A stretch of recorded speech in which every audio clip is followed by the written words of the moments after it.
Shalom Bapak Ibu yang dikasihi Tuhan Yesus Kristus.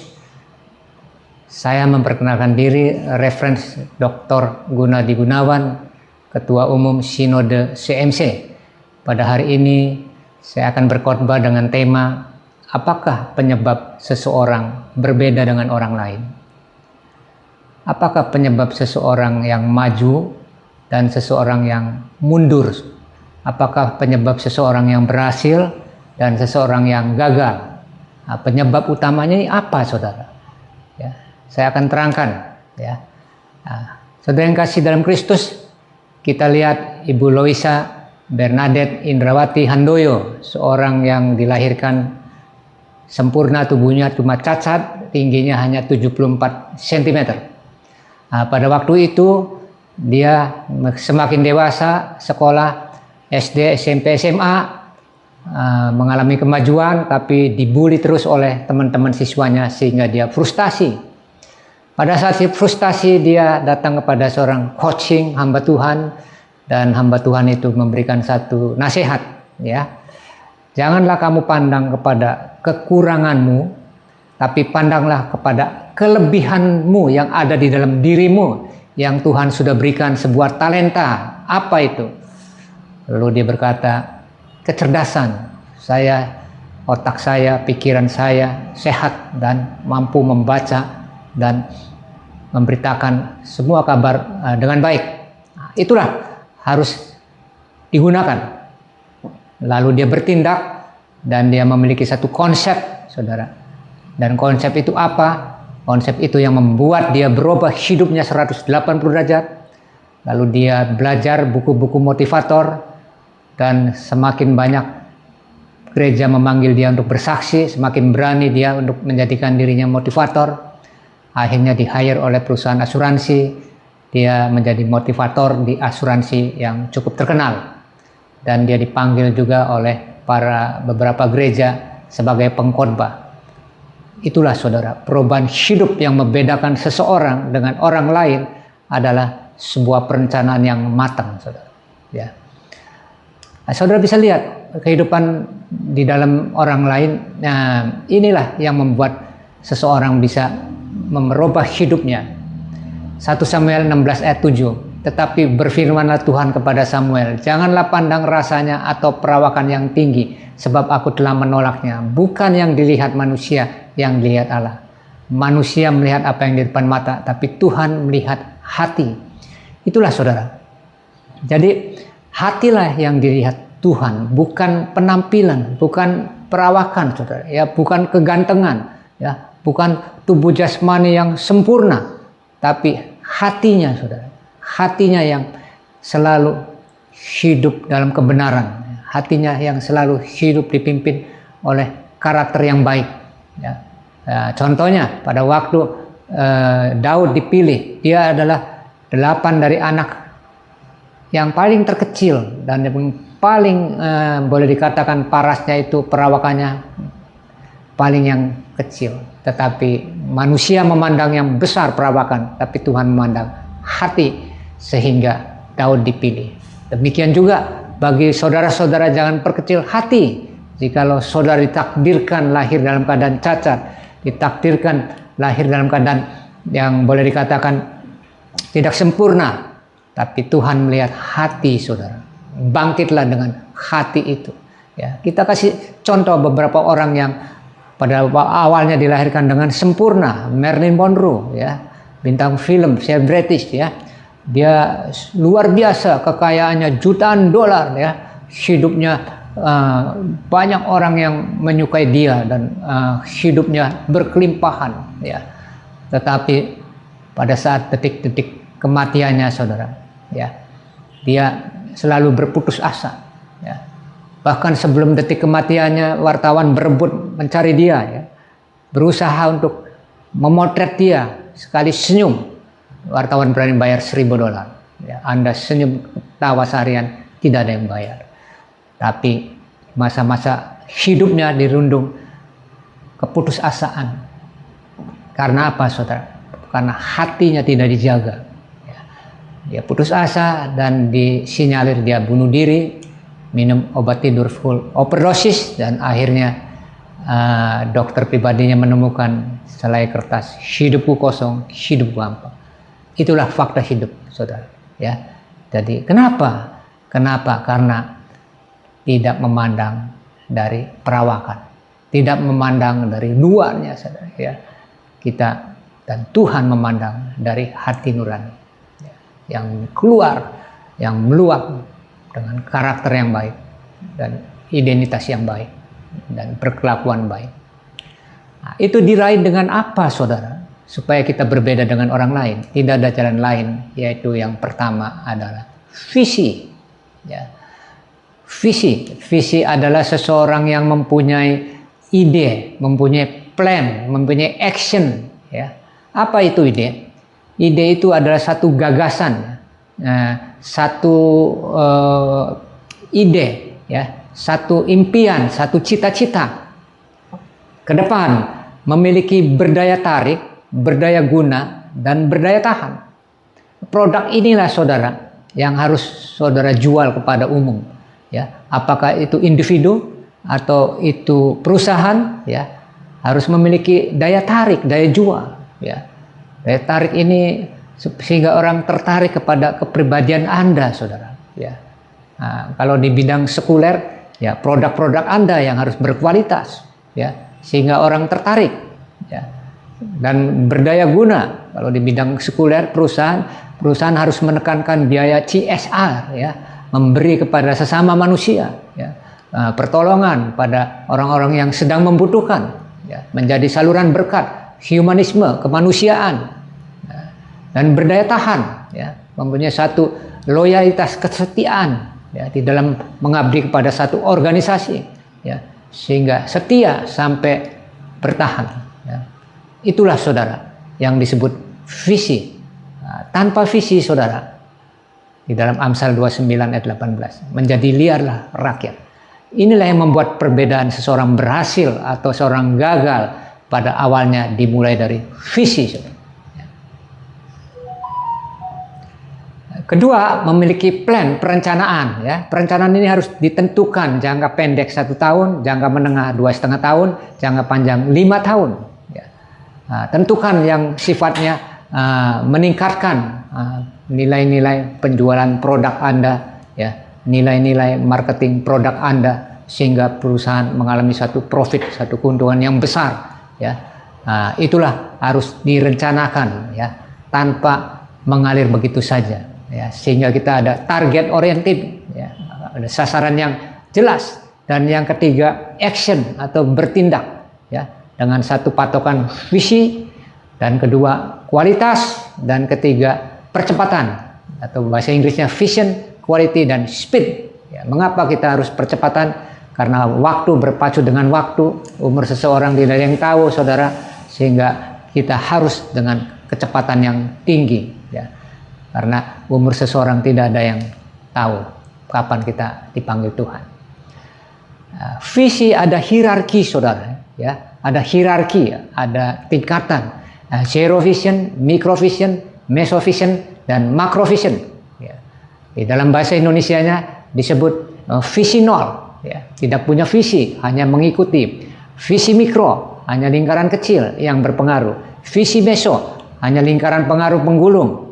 Visi makro, pemimpin hebat mempunyai visi global. Nah, tentukan Anda, saudara, ada jenis 4 visi ini.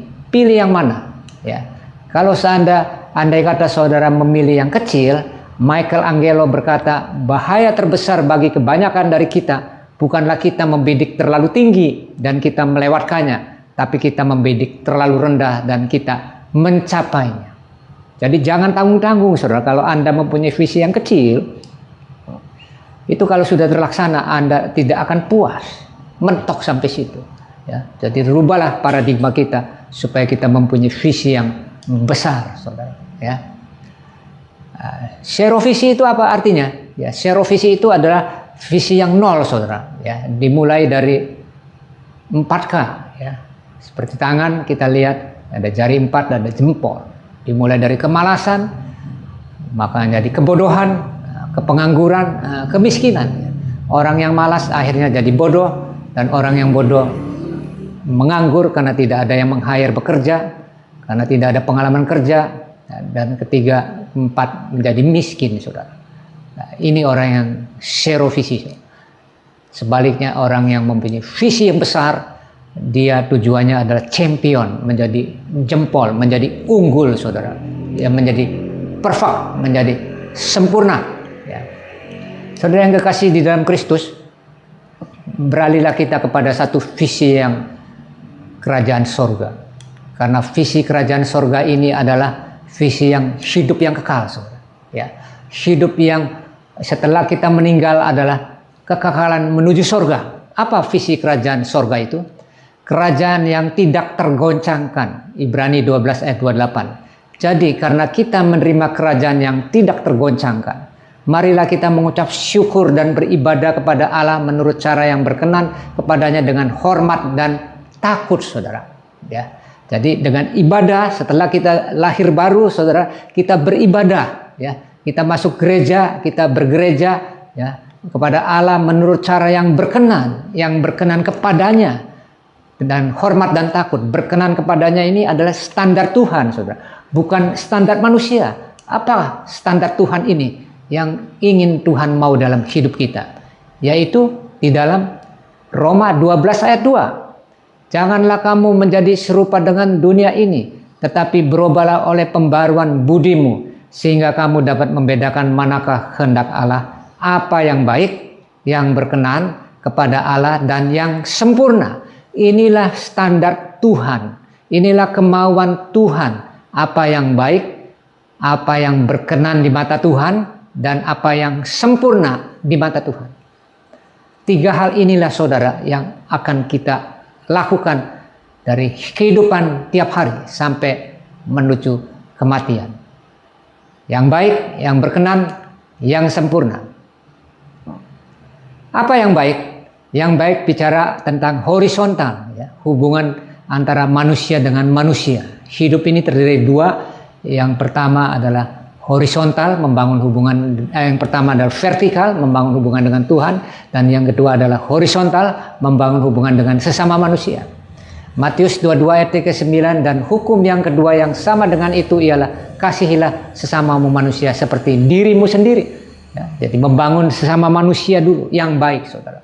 Ya, kita bergaul, bersosialisasi, hidup tidak bisa menyendiri, saudara. Apa visinya? Kita harus menawarkan identitas kita, berdaya tarik, berdaya guna, berdaya tahan, saudara. Ya. Dimulai dari berdaya tarik, apa itu, saudara? Ya. Berdaya tarik itu kita terangkan dimulai dari orang-orang yang hidup dalam kualitas, saudara. Ya. Setelah hidup di dalam kualitas, maka dia akan memiliki kompetensi, saudara. Orang yang ahli dalam bidangnya. Ya. Setelah orang ahli ini dalam bidangnya, ya, maka dia akan memiliki kompetensi. Ya. Jadi kompetensi, kalau Anda pemain keyboard, latihlah diri Anda sehingga Anda memiliki kompetensi ahli keyboard. Ya. Kalau Anda seorang pengkhotbah, latihlah diri Anda sebagai pengkhotbah yang terbaik sehingga Anda memiliki kompetensi ahli di bidang khotbah. Ya. Kalau Anda seorang pengajar firman Tuhan, latihlah diri Anda sebaik mungkin sehingga Anda memiliki kompetensi di bidang pengajaran firman Tuhan. Itulah yang disebut berdaya tarik, saudara. Ya. Yang kedua adalah berdaya guna, saudara. Yang berdaya guna ini adalah dikatakan untuk menjadi berkat bagi sesama manusia, saudara. Ya. Jadi berkat bagi sesama manusia ini diartikan begini, saudara. Empati kepada sesama manusia, menjadi saluran berkat kepada sesama manusia, atau hidup bermakna, hidup yang memiliki dampak bagi orang lain dan lingkungan, atau dampak artinya berkat, saudara. Ya, berkat ini terdiri dari 4 faktor. Yang pertama, berkat jasmani, ya, kita harus membagikan sembako kepada orang yang membutuhkan, beasiswa kepada pendidikan siswa yang putus sekolah, yang membutuhkan bantuan, ya, ke panti asuhan, ke panti jompo. Nah, itulah berkat jasmani yang kita harus salurkan. Berkat Tuhan, setelah kita menerima Tuhan Yesus sebagai Tuhan dan Juru Selamat, kita diberikan Rohul Kudus untuk memimpin kita dan menginsafkan kita, ya, supaya diberkati kita Tuhan sepanjang masa. Dan yang ketiga, memberkati orang lain, saudara. Ya, memberkati orang lain secara spiritual. Ya, kalau ada orang sakit, kita doakan, ya, supaya orang itu mengalami penghiburan, ya. Mengenai sembuh atau tidaknya itu urusan Tuhan, tapi jangan tolak. Orang dirasuk setan, ya, kita tangking di dalam nama Yesus supaya keluar, ya. Percayalah bahwa orang Kristen sejati ditangkal oleh roh setan tidak akan masuk, saudara. Ya. Dan yang ketiga adalah memberitakan Injil, kabar baik, ya, kesukaan bagi dunia, bahwa telah lahir juru selamat penebus dosa bagi orang-orang yang memerlukan keselamatan, meraba-raba keselamatan menuju ke sorga. Kita memberitakannya dengan kabar baik, yaitu Injil. Dan yang keempat, memberkati orang yang bersalah, saudara. Ya. Musuh-musuh kita, ya, yang menfitnah kita, janganlah dibalas dengan dendam, balaslah dengan kebaikan. Ya. Bahkan kita harus mengampuni di dalam Matius 6 ayat 14 sampai 15. Karena jikalau kamu mengampuni kesalahan orang, Bapamu yang di sorga akan mengampuni kamu juga. Tetapi jikalau kamu tidak mengampuni orang, Bapamu juga tidak akan mengampuni kesalahan. Ya. Itulah, saudara, 4 jenis berkat itu. Dan yang ketiga adalah berdaya tahan atau loyalty quotient atau kecerdasan kesetiaan. Ya. Inilah yang membuat langgeng, saudara. Artinya kesetiaan menggeser posisi dari orang percaya menjadi orang kepercayaan. Ya.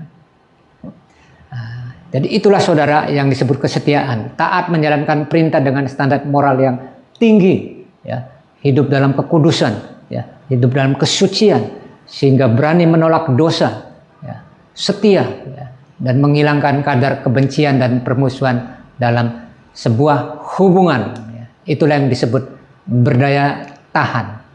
Nah, sekarang yang berkenan atau vertikal membangun hubungan dengan Tuhan, saudara. Ya. Yang Tuhan ingin mau dalam kehidupan orang percaya. Matius 22 ayat 37 sampai 38, jawab Yesus kepadanya, kasihilah Tuhan Allahmu dengan segenap hatimu dan segenap jiwamu dan dengan segenap akal budimu. Itulah hukum yang terutama dan yang pertama, saudara. Ya. Sekali lagi, yang berkenan di mata Tuhan adalah mengasihi Tuhan Allahmu dengan segenap hatimu, dengan segenap jiwamu dan dengan segenap akal budimu. Jenis apa kasih itu, saudara? Jenis apa? Tidak sekedar ngomong doang mengasihi Tuhan itu. Mengasihi Tuhan artinya, saudara, ya, melakukan segala perintahnya. Yohanes 14 ayat 15a. Jikalau kamu mengasihi aku, kamu akan menuruti segala perintahku. Ya, jadi omong kosong kalau orang Kristen mengasihi Tuhan tapi tidak melakukan segala perintahnya. Nah, jadi kita identik mengasihi Tuhan, identik dengan melakukan segala perintahnya. Apa itu perintahnya? Ya. Perintah yang pertama adalah ibadah yang sejati. Roma 12 ayat 1. Karena itu saudara-saudara, demi kebenaran Allah aku menasihatkan kamu supaya kamu mempersembahkan tubuhmu yang sebagai persembahan yang hidup, yang kudus, yang berkenan kepada Allah. Itu adalah ibadahmu yang sejati.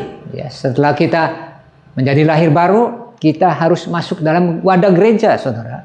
Ya, beribadah, mempersembahkan tubuh sebagai persembahan yang hidup, yang kudus, ya, hidup di dalam kudusan, yang berkenan kepada Allah. Itu adalah ibadahmu yang sejati. Apa artinya kekudusan? Kekudusan artinya hagios, bahasa Yunani, hubungan yang benar dengan Allah, membangun hubungan yang benar dengan Allah, saudara, yaitu melakukan perintahnya. Membangun hubungan yang benar dengan Allah yang pertama adalah anugerah kasih karunia. Yohanes 3 ayat 16, karena begitu besar kasih Allah akan dunia ini sehingga Ia telah mengaruniakan anak yang tunggal supaya setiap orang yang percaya kepadanya tidak binasa melainkan beroleh hidup yang kekal. Ya, kita percaya kepada Yesus Kristus sebagai Tuhan dan Juru Selamat sehingga Dia memberikan kasih karunia kepada kita, anugerah kepada kita, Roh Kudus yang menginsafkan kita, yang menuntun kita, ya, memberi kuasa kepada kita, ya, untuk menjangkau dunia ini, saudara. Ya, itulah yang disebut kasih karunia atau anugerah. Yang kedua, Pertobatan artinya bahasa Yunani metanoia, berbalik 180 derajat dari kehidupan lama atau meninggalkan cara hidup lama menuju hidup yang baru. Ya, Rasul Paulus berkata, hidupku bukan aku lagi tapi Kristus yang ada dalam hidupku. Itulah pikiran yang baru, ya, serupa Kristus, seperasaan Kristus, sekehendak Kristus, saudara. Itulah pertobatan yang benar, saudara. Ya, jadi kita dalam proses hari ke hari itu menuju satu kesempurnaan, menuju seperti Kristus. Yang ketiga adalah kehidupan yang dipimpin oleh roh, bukan daging. Galatia 5 ayat 22 sampai 23. Tetapi buah roh ialah kasih, sukacita, damai sejahtera, kesabaran, kemurahan, kebaikan, kesetiaan, kelemah lembutan, penguasaan diri. Tidak ada hukum yang menentang hal-hal itu, saudara. Ya, saya yakin Anda dari hari ke hari dengan mempraktekkan kehidupan yang dipimpin roh, yaitu kasih, sukacita, damai sejahtera, kesabaran, kemurahan, kebaikan, kesetiaan, kelemah lembutan, penguasaan diri, Anda akan diterima oleh masyarakat di Indonesia, bahkan di seluruh dunia, saudara. Ya. Yang sempurna standar Alkitab, Matius 5 ayat 48. Karena itu haruslah kamu sempurna sama seperti Bapamu yang di sorga adalah sempurna, saudara. Di dalam dunia sekuler saja, saudara, ya. Ini kita lihat ada beberapa kriteria bagaimana orang bisa menjadi orang kepercayaan. Ya. Yang pertama adalah orang percaya tahu aturan main tapi diabaikan, hasilnya nol. Yang kedua, naik lagi tingkat menjadi orang yang dipercaya tahu aturan main, dikerjakan amatir, hasilnya biasa. Tapi yang ketiga, tahu aturan main, dikerjakannya kompetensi ahli bidangnya, hasilnya luar biasa. Ya. Kalau Anda di bidang spiritual, Anda ingin menjadi kepercayaan Tuhan, tahu aturan main, baca Alkitab dari Kejadian sampai Wahyu berulang-ulang kali, dikerjakan dengan kompetensi, dengan keahlian, ya, karena kita sudah membaca, merenungkan, mempraktekkan, membagikan, akhirnya kita menjadi kompetensi orang yang ahli dalam firman Tuhan dan hasilnya luar biasa. Maka kita akan menjadi orang kepercayaan Tuhan, saudara. Ya, itulah yang disebut menggeser posisi. Yang sempurna di dalam standar dunia saja, perusahaan menerapkan KPI atau Key Performance Indicator. Ada satu target, ya, bagi karyawan perusahaan. Kalau di bidang marketing, dia harus mencapai 100%, disebut Charlie atau cukup. Kalau dia mencapai target 120%, disebut bravo atau baik. Dan kalau dia mencapai 150% disebut alpha atau sempurna. Itulah, saudara, yang artinya kita menuju sempurna. Demikian juga di dalam spiritual, saudara. Apa yang sempurna itu? Menghasilkan buah dan tetap. Kita melihat orang itu dari luarnya, saudara. Dari buahnya, bukan dari penampilannya, bukan dari setianya dia ke gereja, bukan dari setianya dia menjadi orang Kristen, tapi dari buahnya, saudara. Yohanes 15 ayat 16. Bukan kamu yang memilih aku, tetapi akulah yang memilih kamu. Dan aku telah menetapkan kamu, supaya kamu pergi dan menghasilkan buah, dan buahmu itu tetap. Supaya apa yang kamu minta kepada Bapa dalam namaku, diberikannya kepadamu. Ya.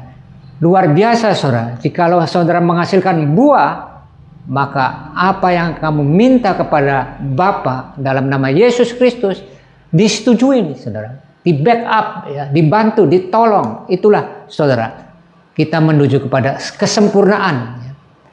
Kalau seandainya saudara tidak berbuah, di dalam Matius 3 ayat 10, kapak sudah tersedia pada akar pohon, dan setiap pohon yang tidak menghasilkan buah yang baik pasti ditebang dan dibuang ke dalam api.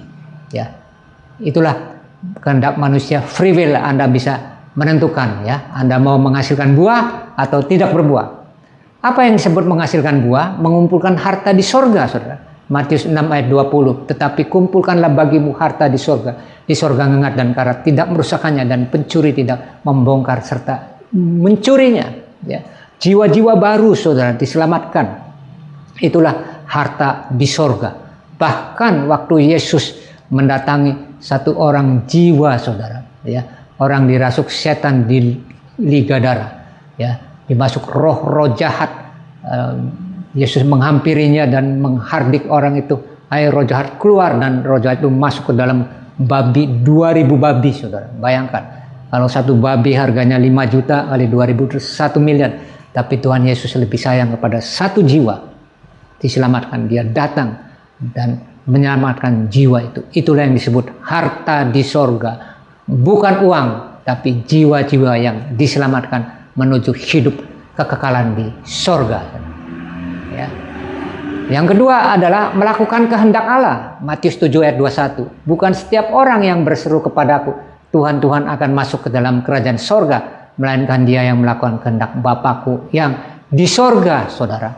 Ya, inilah yang penting digarisbawahi, melakukan kehendak Bapakku yang di sorga. Apa kehendak Bapakku yang di sorga, saudara?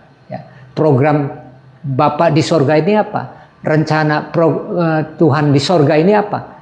Planning Tuhan di sorga itu apa? The Great Commission. Matius 28 ayat 19-20. Karena itu, pergilah, jadikanlah semua bangsa muridku dan baptislah mereka dalam nama Bapa dan Anak dan Roh Kudus, dan ajarlah mereka melakukan segala sesuatu yang telah kuperintahkan kepadamu, dan ketahuilah aku menyertai kamu senantiasa sampai kepada akhir zaman. Itulah, saudara, Great Commission inilah yang kehendak Bapa di sorga.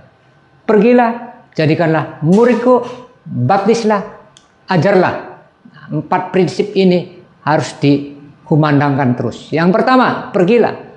Penginjilan adalah membawa orang-orang yang berdosa untuk percaya dan mengenal Yesus Kristus Juru Selamat, penebus dosa, dan mengerti doktrin keselamatan. Apa keselamatan? Artinya usaha Tuhan untuk mengembalikan manusia pada rancangannya semula, yaitu serupa gambar dan teladan Allah. Pada waktu Adam jatuh ke dalam dosa, ya, Tuhan ingin mengembalikan lagi supaya manusia-manusia ini menjadi Adam kedua serupa dengan Kristus, ya, dikembalikan lagi menjadi gambar dan teladan Allah, ya, gambar dan sifat-sifat Allah yang di dalam Yesus Kristus. Itulah yang disebut teladan Allah itu.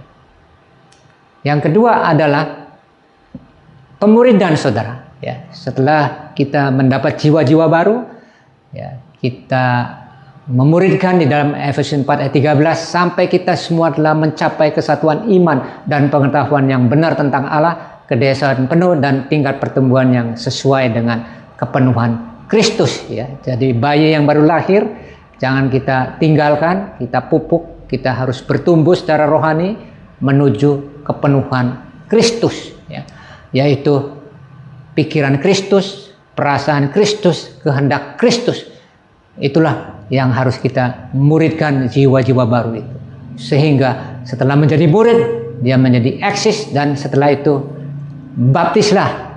Kita harus membaptis dalam nama Bapa, Anak, dan Roh Kudus, dalam nama Yesus Kristus, Tuhan sebagai meterai, ya, kehidupan baru, saudara. Ya. Dan yang keempat adalah ajarlah, saudara. Ya. Ajarlah ini, saudara, kita harus mengerti.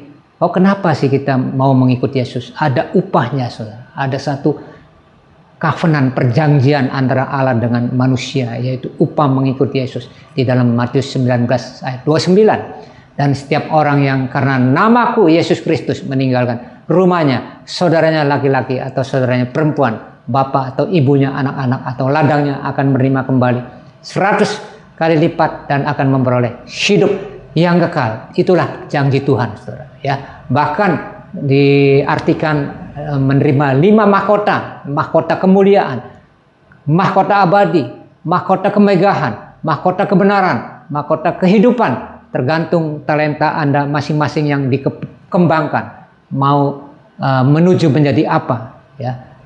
Apakah penginjil, ataukah gembala sidang, ya, ataukah pengajar, ya, dosen, guru, itu tergantung masing-masing, sehingga mahkota itu masuk ke dalam orang-orang yang mencapai visi tersebut dengan selesai. Saudara yang kasih dalam Kristus, di dalam Yohanes 14 ayat 2, Yesus menjanjikan, di rumah Bapakku banyak tempat tinggal. Jika tidak demikian, tentu aku mengatakannya kepadamu, sebab aku pergi ke situ untuk menyediakan tempat bagimu, saudara. Ya, jadi di rumah Bapakku ada rumah besar, mansion, saudara, yang menyediakan bagi orang-orang yang all out, orang-orang yang betul-betul melakukan kehendak Tuhan dengan rela berkorban dan pikul salib yang tinggi. Ya, ada 7 buah yang membuat kita menerima berbagai macam mahkota itu, saudara. Yang pertama, menyembah Tuhan. Ya. Yang kedua adalah membaca Alkitab, merenungkan, mempraktekkan dan membagikan firman Tuhan. Dan yang ketiga, berdoa, karena berdoa ini nafas kehidupan orang Kristen, saudara. Ya, saat pagi teduh, saat mau tidur malam, itulah yang membangun relationship antara manusia dengan Tuhan. Dan yang keempat, menginjili orang lain, saudara, ya, memberitakan kabar keselamatan bagi orang-orang yang meraba-raba mencari keselamatan untuk menuju ke sorga. Ya, kita harus beritakan kabar baik. Dan yang kelima, mempersembahkan bagi Tuhan. Ya, persembahan apa, saudara? Sebagai tubuh yang kudus, persembahan juga sebagai persembahan materi juga, mengucap syukur, persembahan pembangunan misi, ya, persembahan pembangunan gereja, pokoknya untuk pekerjaan Tuhan. Ya, persembahan bagi sekolah tinggi teologi, ya, untuk bagi Tuhan. Dan keenam adalah ketaatan persepuluhan, karena persepuluhan ini di dalam Malaikat 3 ayat 10 ini adalah khusus untuk gereja, saudara. Ya, untuk orang-orang Lewi. Nanti dari gereja akan mengatur untuk siapa saja orang-orang Lewi yang berhak menerima persepuluhan itu. Dan yang ketujuh adalah melayani gereja. Libatkanlah diri Anda sebagai jemaat masuk ke dalam tim pelayanan gereja. Jangan penonton doang. Jangan hanya di belakang layar saja. Ya, melibatkan diri mulai dari tingkat user, kolektan, sampai pengumuman, sampai penginjil, sampai pembicara. Ya, libatkanlah diri melayani satu gereja. Saya yakin dari 7 buah ini, saudara, 7 buah ini yang tetap saudara jalankan. Saudara sedang menuju satu keberhasilan, menuju satu visi yang berkenan di hati Tuhan. Akhir kata, saudara, kami mengucapkan terima kasih, dan kepada saudara-saudara yang kekasih ingin membuka gereja CMC, yaitu memiliki persekutuan doa, ya, 15 orang rutin setiap minggu. Kami akan berikan legal standing pendeta pembantu. Membuka persekutuan doa rutin setiap minggu 25 jemaat. Kami akan berikan legal standing pendeta muda. Membuka rutin setiap minggu rutin 50 jemaat. Kami akan memberikan legal standing pendeta penuh. Ya. Bergabunglah dengan Sinode CMC dengan birokrasi yang sangat mudah. Hubungilah telepon di bawah-bawah ini, informasi dan konseling. Akhir kata, kami mengucapkan banyak terima kasih. Tuhan Yesus memberkati. Amin.